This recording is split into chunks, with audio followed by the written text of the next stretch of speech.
China's trying to make nice with Canada, but not so much with Japan, though. And pretty sad news on that front. Xiao Xiao and Lei are both going home. That's right, and this brings to end 5 decades of panda diplomacy between China and Japan. Now, these two 4-year-old twins, they're leaving for China on Tuesday as bilateral ties between Japan and China sour, of course, over Taiwan. And this will be the first time there won't be any giant pandas in Japan since 1972. That's when Beijing and Tokyo normalized diplomatic relations, and we saw thousands of people flocking to the Ueno Zoo in Tokyo on Sunday, the last viewing day, bidding farewell.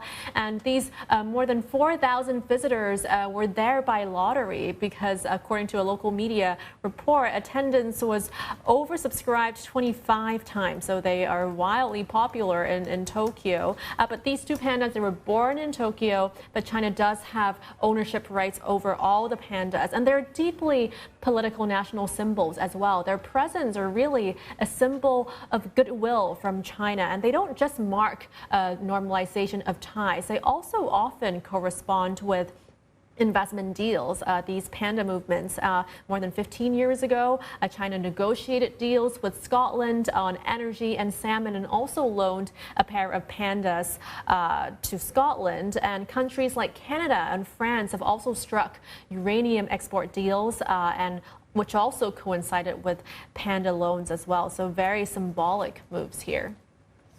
Yeah, I think it's kind of sad that Japan's going to be sort of panda-less, at least for the time being, and panda diplomacy seems to have ended for now. But, you know, don't forget, I mean, there is an economic angle to this as well.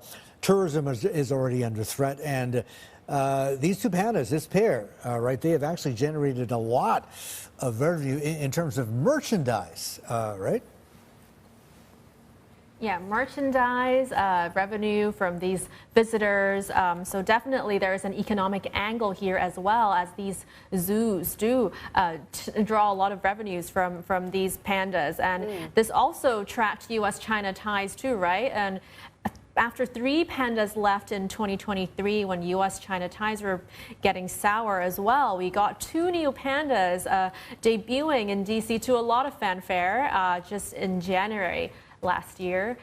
So yes, there's definitely translates into some monetary value here. Yeah, and it was interesting, guys, that was it China's foreign ministry's regular press conference. So I think there was a question around the return of these pandas, and lots of questions around, of course, the panda diplomacy potentially coming to an end.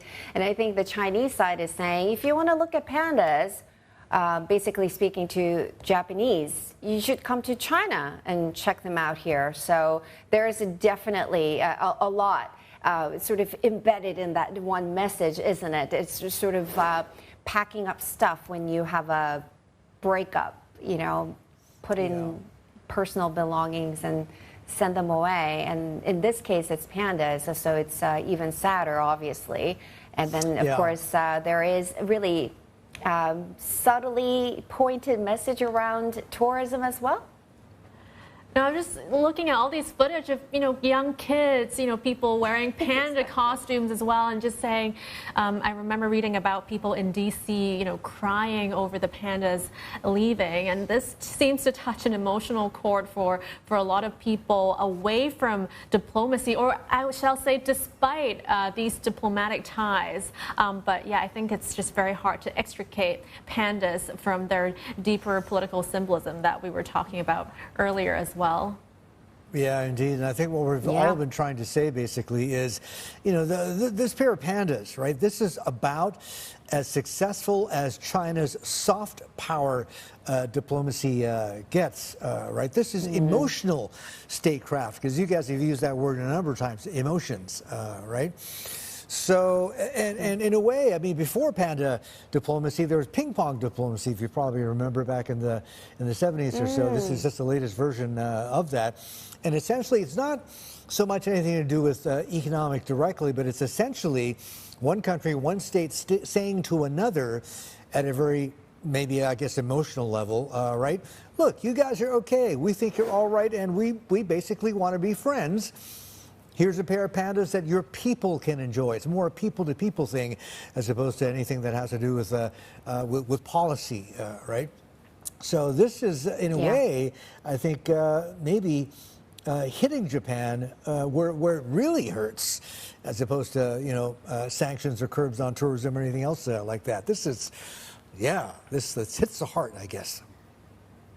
Yeah, I like what you said about soft power as well, because there's analysts suggesting that China's tough stance on Takaichi over Taiwan has actually boosted her cabinet's approval rating. So, yeah, there's definitely a soft power play here as well. But what it means to retract these or recall these pandas, right, on China's popularity abroad. Yeah, so you got to sort of play this geopolitical fragmentation right to your, I guess, the domestic audience.